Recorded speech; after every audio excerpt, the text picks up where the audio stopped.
Parlamentaria que analizó el proyecto económico urgente, el tercero remitido por parte del colegislador, que es el presidente de la República. Interviene la asambleísta Valentina Centeno. A todas las personas que se han dado cita el día de hoy, desde los distintos rincones de nuestro país, para respaldar las medidas del presidente Daniel Noboa Sin y para apoyarnos a nosotros, como asambleístas, como bancada oficialista, en esta guerra contra el narcoterrorismo que sin duda alguna empieza aquí en la Asamblea Nacional. Así que muchas gracias por venir y acompañarnos en esta lucha. La guerra no es solamente el combate entre las fuerzas militares o las fuerzas armadas y los grupos irregulares. Va mucho más allá.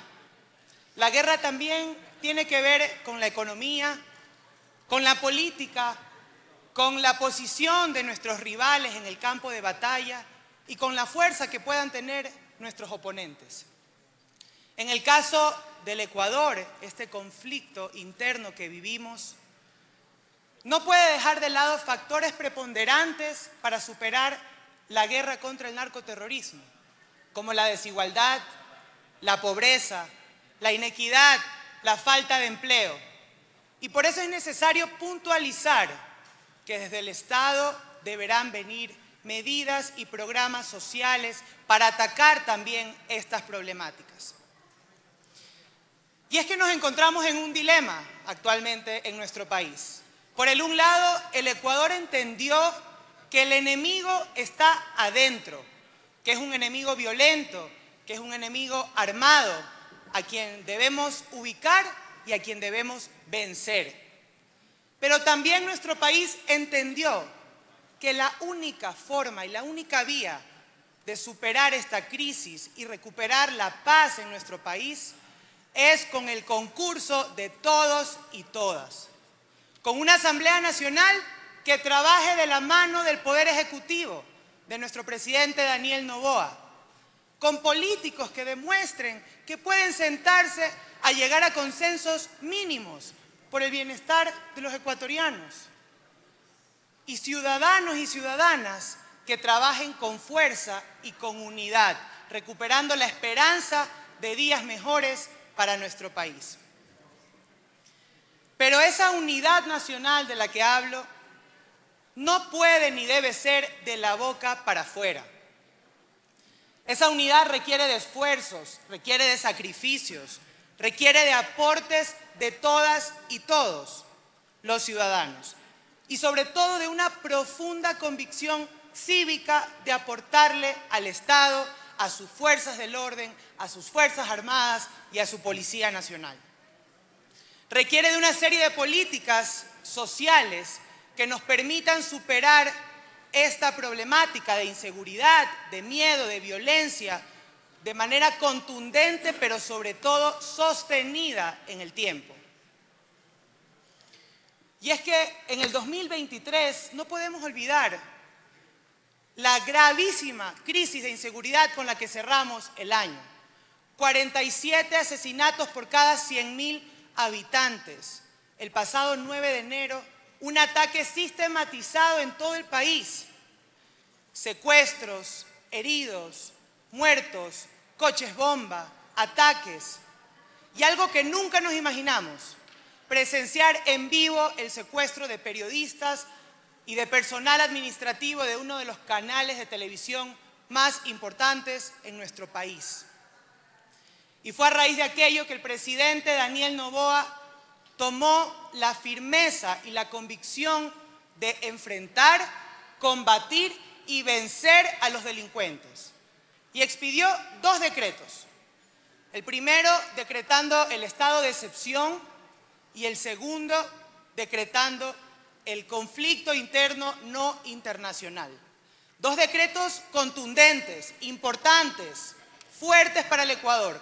No como esos estados de excepción de gobiernos anteriores, en donde simplemente la Policía Nacional salía a verificar licencias y matrículas de los vehículos. Esta vez estamos viviendo un verdadero estado de excepción y una verdadera lucha contra el narcoterrorismo. Y es por eso que tenemos los datos 5.900 detenidos entre terroristas y delincuentes comunes. 5.900. 1.900 armas incautadas. La incautación de droga más grande de la historia de la República del Ecuador. 22.5 toneladas de cocaína, avaluadas en más de $1.000 millones en los mercados internacionales. Un proyecto de cárceles de máxima seguridad que estará listo en menos de 11 meses. Las tasas de mortalidad que han reducido a 6 muertes o a 6 asesinatos por cada 100.000 habitantes. Y provincias como Esmeraldas, que han sido atacadas por la delincuencia organizada y el crimen, que ya han logrado tener días en donde han existido 0 muertes violentas. ¿No son estos resultados positivos? Pedíamos a un presidente que tenga la firmeza, que tenga la mano dura contra la delincuencia, y ahora queremos ponerle trabas a su gestión. Pedíamos a un presidente que tome el control de las cárceles, que saque a los militares y a las policías a las calles, que tome el control de los puertos, de las aduanas, de los aeropuertos, de las fronteras, de las empresas públicas, que desenquiste la corrupción en el país. Y ahora queremos lavarnos las manos diciendo que existen alternativas que bien sabemos no nos generarán ni la recaudación ni el recurso con inmediatez para solventar esta guerra que vivimos hoy. Porque las vacunas las tenemos hoy, no las tenemos en 6 meses y no nos esperan 6 meses. La extorsión, los secuestros, los coches bomba, los tenemos hoy, no nos esperan 6 meses. Esto definitivamente no es una guerra que se trate de 200 o 500 millones de dólares, compañeros legisladores, y todos estamos conscientes de aquello. Para recuperar a nuestro país de la inseguridad y de la pobreza se necesita mucho más. Y nuevamente, la guerra la vamos a ganar empezando aquí, en la Asamblea Nacional. El IVA, el impuesto al valor agregado. En nuestro proyecto se sugiere incrementarlo en 1 punto permanente y 2 puntos temporales hasta el 2026. Eso le va a permitir al Estado una recaudación de 1.300 millones de dólares anuales hasta el 2026. ¿Para qué? Para financiar el conflicto interno, para dotar a los militares y policías del implemento, del equipamiento, de la infraestructura que necesitan, y también para invertir en programas sociales directamente atados a las causas de la inseguridad y la violencia, y también a los efectos colaterales de la misma. Más allá del monto que se busque recaudar, el objeto de la medida es tener recursos inmediatos y sostenibles en el tiempo. Cuando la mafia reta a un Estado al combate, la respuesta de la fuerza pública debe ser superior en fuerza, superior en volumen y superior en financiamiento. Y para eso es que necesitamos el aporte de los 17 millones de ecuatorianos y de los 137 asambleístas de este pleno parlamentario. Y además, en ejercicio democrático, la Comisión, como lo ha hecho antes, apelando a que podemos llegar a consensos mínimos como políticos que quieren ver a su país mejor, hemos incluido propuestas adicionales de otras bancadas políticas. Incluimos un impuesto a las utilidades de los bancos, de las cooperativas de ahorro y crédito, que va en un rango de entre 5 a 100 millones de dólares con porcentajes de 5 a 25%, y nos va a permitir una recaudación de aproximadamente 220 millones de dólares. También incluimos un impuesto a las compañías, a las utilidades de las empresas, del 3.25%, que nos va a permitir al final del año tener una recaudación de 500 millones de dólares anuales hasta por 2 años. Y la facultad del presidente de poder subir o bajar el impuesto a la salida de divisas con un techo del 5%. Nuevamente, estos recursos nos van a permitir financiar esta guerra contra la delincuencia. Y lo repito, y no son palabras envueltas de romanticismo, ni mucho menos. Son palabras cargadas de esperanza por días mejores y esperanza para que nuestros compañeros asambleístas puedan arrimar el hombro y aportar a que nuestro país salga adelante.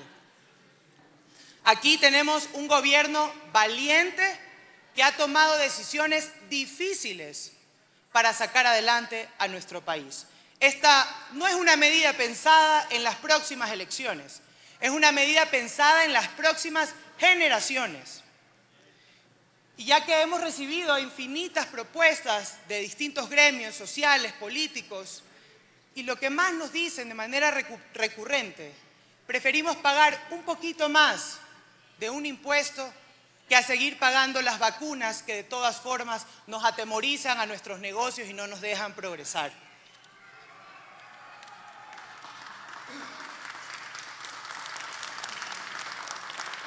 Y seguramente habrá muchos ecuatorianos y ecuatorianas, sobre todo jóvenes, que tienen desconfianza de cómo se van a utilizar los recursos recaudados después de esta medida.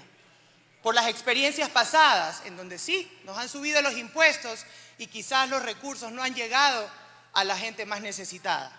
Pero les digo, confíen en este gobierno de la nueva generación, confíen en el gobierno de los resultados, en el gobierno que ya nos ha demostrado con resultados, con datos, la lucha contundente contra el narcoterrorismo y el crimen organizado.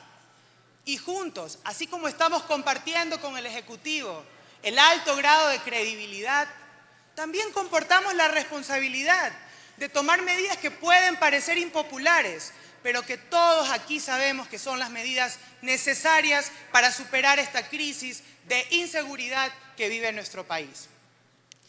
No quiero cerrar con una frase prefabricada, quiero cerrar hablándoles como una joven ecuatoriana de Manabí, de Portoviejo, que quiere seguir viviendo aquí, que quiere cumplir sus sueños aquí en este país y que ha escuchado a miles de jóvenes que tienen el mismo sentimiento y por ellos debemos tomar las decisiones correctas que la gente necesita para más temprano que tarde poder decirle a nuestros hijos y a las nuevas generaciones que recuperamos nuestro país, hicimos historia y fuimos valientes en tomar las decisiones que el país necesita. Mociono, señor presidente, que se apruebe en bloques el proyecto de ley orgánica para enfrentar el conflicto armado interno, la crisis social y económica de la siguiente forma. Bloque 1, aprobación de los artículos 10, 11, 12, 13, 14, 15, 16 y la disposición final del proyecto de ley referentes a las utilidades de los bancos y cooperativas de ahorro y crédito. Bloque 2, la aprobación de las disposiciones reformatorias segunda y tercera y la disposición general única referente al impuesto de salida de divisas. Bloque 3, la aprobación de los artículos 1, 2, 3, 4, 5, 6, 7, 8 y 9 del proyecto de ley en relación a la contribución temporal de seguridad. Bloque 4, la aprobación del numeral 1 de la disposición reformatoria primera referente a la tarifa del 5% de los materiales de construcción. Y la disposición transitoria segunda referente al plazo del Ejecutivo para la emisión del respectivo reglamento.